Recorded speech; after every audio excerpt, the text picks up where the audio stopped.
So I'm pretty proud of myself. I've gotten all of the animals fed, everything packed into the car, and all the children ready in about 45 minutes. I say that as a complete and utter win. And I don't think I'm forgetting anything. I have all of my kit stuff packed into the car. I have my entry papers. So if I leave here by 5, I'll get to the venue by 7:30, because I also have to stop for coffee, because what is the point of being up this early without coffee? But yeah, everything seems to be good. I will say, one of the girls got me last night while I was touching up tattoos. I still gotta touch up Eduardo's tattoo. I just need to get his 1 and 2 at the end of his ear fixed up. Also, Emma does not like other rabbits. I had the top of the travel cage open, and she was going after her sister. She was going after Wiley. She was just not into the other rabbits, which, you know, is fine. We've talked about this before. Some rabbits are just not sociable whatsoever, but she's mean. Like, not to me, she's a baby to me, but she's mean to other rabbits, so I think I'm gonna put her in a stacker so she can't reach into any of the other rabbits' cages, considering she likes to bite things through bars. But yeah, so far everything for show day is going a-okay. I am tired as heck though, because the kids did not want to go to sleep last night. Like, Nana's woke up at like 11:30 and refused to go back to sleep till about 2. And Sydney didn't fall asleep till 10:30 because she was just so excited to go to the show today that she was just bouncing off the walls. So she's asleep right now on the chair. I gotta carry her out to the car and buckle her in. But despite the fact I'm super tired, still super excited to get to the show. At the rabbit show, everything's going well so far, other than none of the card readers are working, so I had to go on the hunt for an ATM, but I found one heading back so I can feed the kids. Show should start any minute. With that being said, a booted is a broken that has so much color that it only appears to have white around its feet, making it look like it has little boots. And a Charlie is like the opposite, whereas they have so little color, they appear to mostly be white. Just got home from the show, very tired with very tired kids. But I figured I can go over all of my results and we can talk about them. And then in the next video, I can talk about what I'm going to do because of these results. But I found some Silver Fox people, I talked to some Californian people, I talked to some Rex people, even some mini Rex people. Like, I found a lot of new friends and I loved it. And I got into contact with the Silver Fox Club around here, and I am stoked about that because they are awesome, they're amazing. I chatted their ears off a lot. But new friends all around, and I absolutely love that. And this, like I said, the show was fun. So let's start with the most disappointing results, and then we'll work our way up to best. So let's talk about Eduardo. First judge was very nice about him. First judge said that his head and his ears were really good, and that he had a nice shoulder and hindquarter, but his midsection could use some work, but his density was good, and that he still needs a bit of fleshing out, and that he had good silvering. She also said that his coat needed some improvements, but that should come with age. Second judge tore him up. Oh, the judge did not like Eduardo. Basically, Eduardo was just a moot meh. And the only thing that he liked about Eduardo was the fact that he had some really good silvering. Overall, Eduardo did not place well in this competition compared to the last. Which I understand why. The one chair member of the Silver Fox Club who brought her silver foxes were just, they were beautiful. She brought a blue in. Oh my gosh, and I know blues aren't showable, but you can get a judge's opinion on them, and that blue was gorgeous as well. Like, I understand why Eduardo did not do well against these other rabbits. Those other rabbits were perfection, and Eduardo is okay, but he's not great. Next, we have Emma. Emma did win one class on a technicality, and that's because I at first screwed up Lizzie's ear tattoo, and it got me DQ'd. Fixed it for the second show, though, because Lizzie is by far better than Emma. And even though Emma beat Lizzie, I talked to the judge, and she 100% agreed that Lizzie is the better rabbit. But the notes that I got for Emma, and she did really well, but she didn't do great. She got a best of variety today, is that her midsection's a bit weak, her shoulder needs some work, her density's not there, but she has really great texture and color. First judge loved her coat. Second judge also loved her coloring, but said she was too soft in density. And that Emma's underbelly coloring was not quite right. It was a bit off. But she didn't do bad. I'm going to need to make a part 2 going over our top 2 animals.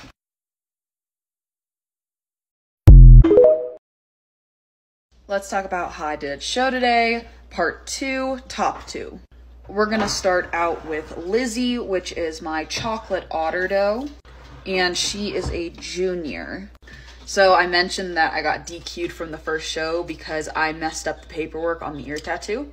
I put a 9 instead of a P because I'm dyslexic and I messed that up. With that being said, the first judge said if I didn't screw up the paperwork, she would have been the obvious winner, and that it kind of sucked that I did that. So I fixed it for the second show. But for the first show, the judge absolutely loved her head, loved her ears, said she had a good shoulder and a good hind corner, that her density on her fur could use some work, but the texture was there, and that she had some really good coloration. She really liked her color. The second judge really liked this doe, just called her solid. Said basically that her shoulder, her midsection, her hind quarters were just thick, and that he loved her. She's very well balanced.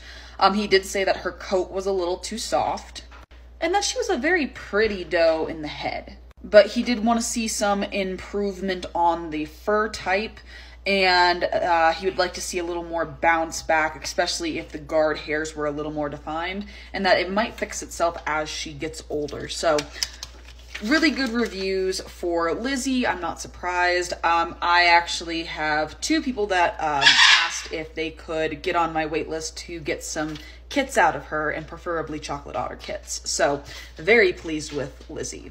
And of course, the best out of the group, Wiley. On show 1, he had a large class and he got second place when it came to juniors. And the reason he got beat out was the judge said that he just didn't have the fullness that the other junior had. But that junior was also slightly older than him, so I think that does take into effect. But it's also the one breeder I told y'all about that brought in that beautiful blue. It was one of her juniors that beat him out, so I'm completely okay with that because the fur on her animal was amazing. But the first Joe said that Wiley had a good head, pretty good ears, but she'd like to see them more open. Meh on the density and the texture of his fur, but that he had a great body and she really liked his coloring and that he was good fleshed. And then the second judge basically said that he was very good on everything. Shoulders, midsection, density, texture, just all good. And he loved his silvering. He got best opposite and beat out quite a few seniors and intermediates, so I'm very happy with Wiley. So this is Eduardo, and this is Emma. And I need to get them out of their travel cage and back into their barn where they get a nice little treat of oats. So one of the biggest problems that I deal with after a show, other than like being tired as heck, is I come home and I want to cull a lot of things. And it doesn't matter if we did good or bad, and most of the time it's not even the animals I take. It's the animals sitting in the barn that I've been hemming and hawing about for months. Like my mini Rex. I said I don't want casters anymore. Why do I have casters? Why am I talking about keeping casters? I'm going to cull all my casters. And I'm still gonna see if anyone wants Sadie because she is a proven brood doe and she does produce some really pretty babies and would be great for a program that needs a high rufous animal. But if all my contacts say no, I'm not gonna keep her anymore. I'm about to the point where I'm just done with champagnes. Like, I love moose, but Belle has really turned me off on the idea of keeping them. Especially when they're taking up 2 cage spaces that I could be using for my silver fox. And out of my 3 Rex grow-outs, Bravo, Charlie, and Lemon, who do you think we weren't going to keep?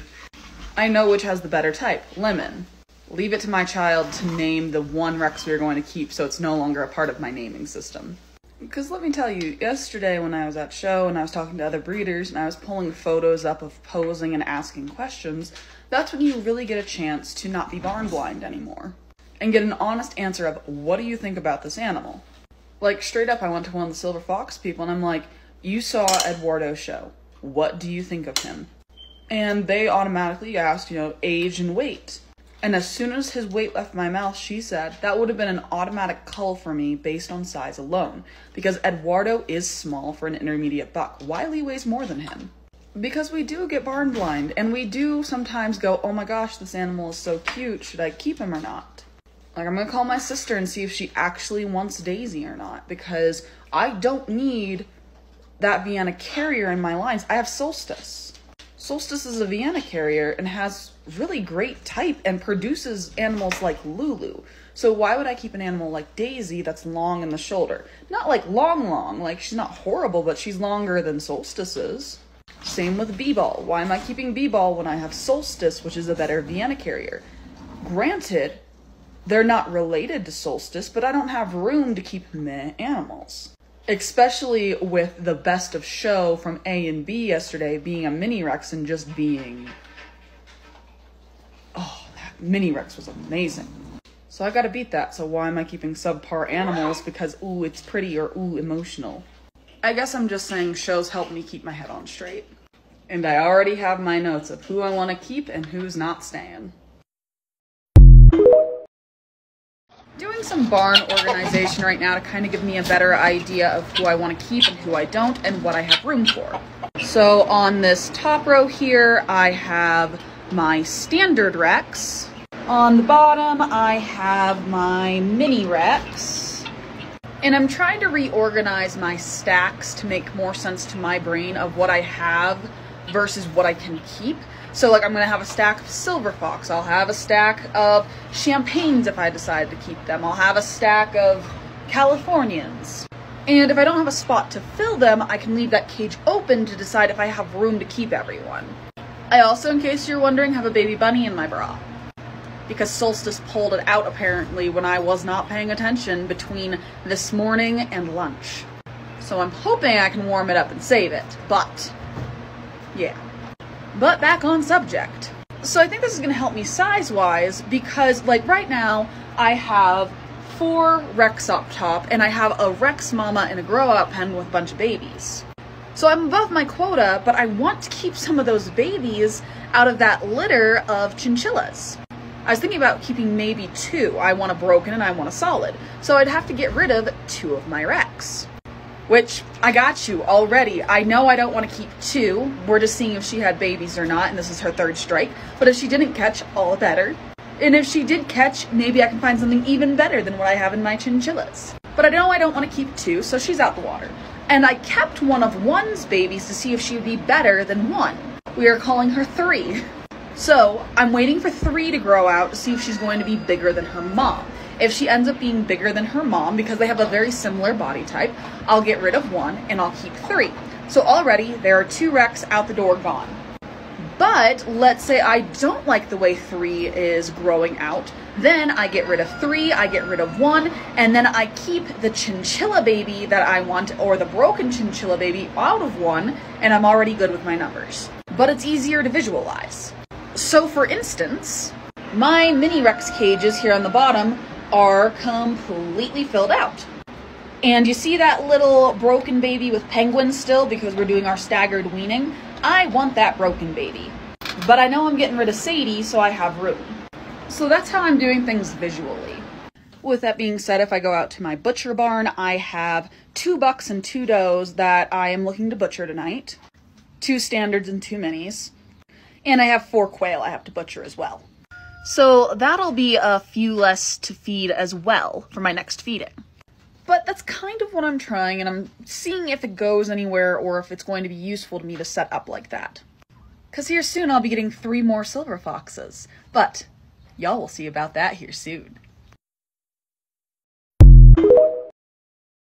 So we were actually talking about this at show on Saturday as to why is it always seems like mini Rex, Rex, Lop, that kind of thing get picked as best of show.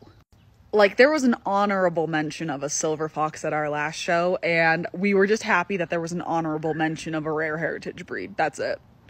Like, we were happy about that. Like, yay.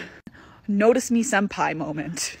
But I think the biggest reason that mini Rex are almost always picked, or another very popular breed is picked, is because it's a very well-known standard.